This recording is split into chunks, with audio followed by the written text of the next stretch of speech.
ప్రియ సహోదరి సహోదరులందరికీ నా హృదయపూర్వకమైనటువంటి వందనాలు చెల్లిస్తున్నాను.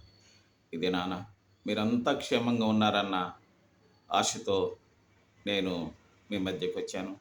ఈ సమయంలో మీతో మాట్లాడటానికి ఇచ్చిన దేవుని యొక్క సమయం కొరకు దేవునికి వందనాలు చెల్లిస్తున్నాను. నా ప్రియమైనటువంటి సహోదరి సహోదరులారా, మీరంతా క్షేమంగా ఉన్నారు కదా? మీ పని పాటల్లో, మీ వ్యాపారాలలో, మీ రాకపోకలలో దేవుడు మిమ్మల్ని ఈ దినమంతా ఆశీర్వదించునుగాక. ఈ సమయాలలో దేవుడు మనలందరినీ తన యొక్క నివాసం నుంచి మనను చూస్తున్నాడన్న సంగతి మనం ఎప్పటికీ మరవకూడదు. ప్రజలందరూ నేను నిబ్బరమైనటువంటి మనసుతో, నిబ్బరమైనటువంటి హృదయముతో మనము ఆ దేవునికి ప్రతి దినము కృతజ్ఞతాస్తుతులు చెల్లించేటువంటి వారంగా మనం ఉండాలి. కాబట్టి నా ప్రియమైనటువంటి సహోదరులారా, దేవుని చిత్తాన్ని నెరవేర్చేటువంటి బిడ్డలు ఈ లోకంలో కావాలి. అదే దేవుని యొక్క ఉద్దేశం. కాబట్టి దేవుడు మనలను ఎందుకో పంపించలేదు ఇక్కడికి.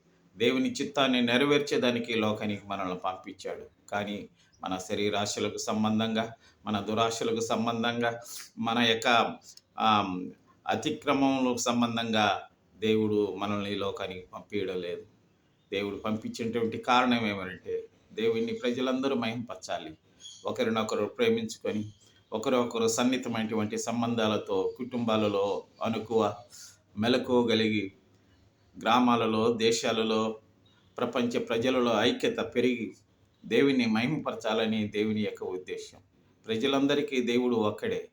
అనాది మధ్యలైనటువంటి ఆయనే మనకు దేవుడు. ఎవరైతే మనుషులను సృష్టించి పోషిస్తున్నాడో, ఎవరైతే ఈ సృష్టిని సృష్టించాడో ఆ దేవుడే మనకు దేవుడు గనక, ఆ దేవుడే శరీరధారి అయి మన మధ్యకు వచ్చి మనలను ప్రేమించి, మన కొరకు, మన పాపముల కొరకు, మన అతిక్రమముల కొరకు మరణముంది సిలువలో మృత్యుంజయుడై పునరుద్ధానుడై లేచి మనలను, మన పాపములను క్షమించి పరిశుద్ధులుగా తీర్చి, ఉచితముగా తీర్చి, ఈ రోజున ఉచితముగా ఆయన మనతో కూడా సదాకాలం ఉంటున్నాడు. నా ప్రియమైనటువంటి సహోదరులారా, నేను ఇంతటితో ముగిస్తున్నా.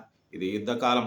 అనేకమైనటువంటి ప్రాంతాలలో యుద్ధాలు, యుద్ధ ఘోషలు, రాజ్యం మీదకి రాజ్యం, దేశం మీదకి దేశం, ప్రజల మీదకి ప్రజలు చెలరేగేటువంటి ఈ దినాలలో మనము నిబ్బరమైనటువంటి మనసుతో, నిబ్బరమైనటువంటి హృదయాలతో మనము ఆ దేవుని కృపాసనం దగ్గర పరిశుద్ధంగా, విశ్వాసంగా, దేవునిగా బిడ్డలంగా మనం బ్రతకాలని ఆయన ఉద్దేశిస్తున్నాడు. దేవుడు మనకు తప్పకుండా సహాయం చేస్తాడు. అడిగిన దానికంటే, అడగని దానికంటే అత్యధికముగా ఇచ్చి మనల్ని ప్రేమించే దేవుడు గనక ఆయనకు కృతజ్ఞతలు చెల్లించేటువంటి వారంగా ఉంటున్నాం. దయచేసి మీరు మీ సహోదరునికి సబ్స్క్రైబ్ చేసి మీరు సహాయపడవలసిందిగా మనం చేసుకుంటున్నా. ప్రార్థన చేసుకుందామా? మా పరలోకమందున్నటువంటి మా పరమ తండ్రి, నీకు వందనాలయ్యా, స్తోత్రాలు. ఇదో దేశంలో అల్లరులు, దేశంలో విభ్రాంతి కలిగేటువంటి ప్రతి స్థలాలలో స్వామి, అనేక మంది భయకంపితులైనటువంటి బిడ్డలందరి కొరకు ప్రార్థన చేస్తున్నాను.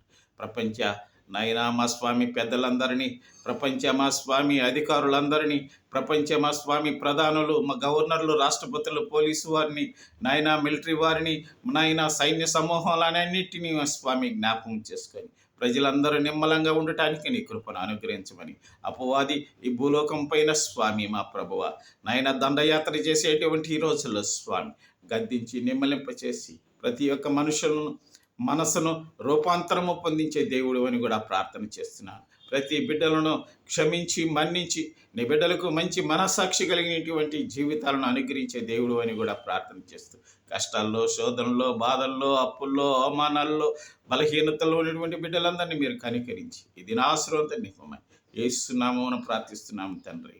ఆమేన్. ప్రభు అయినటువంటి యేసుక్రీస్తు యొక్క కృప, ఆయన పరిశుద్ధాత్మ యొక్క దీవెన మన పైన, మన బిడ్డల పైన ఎల్లప్పుడూ ఉండునుగాక. ఆమేన్.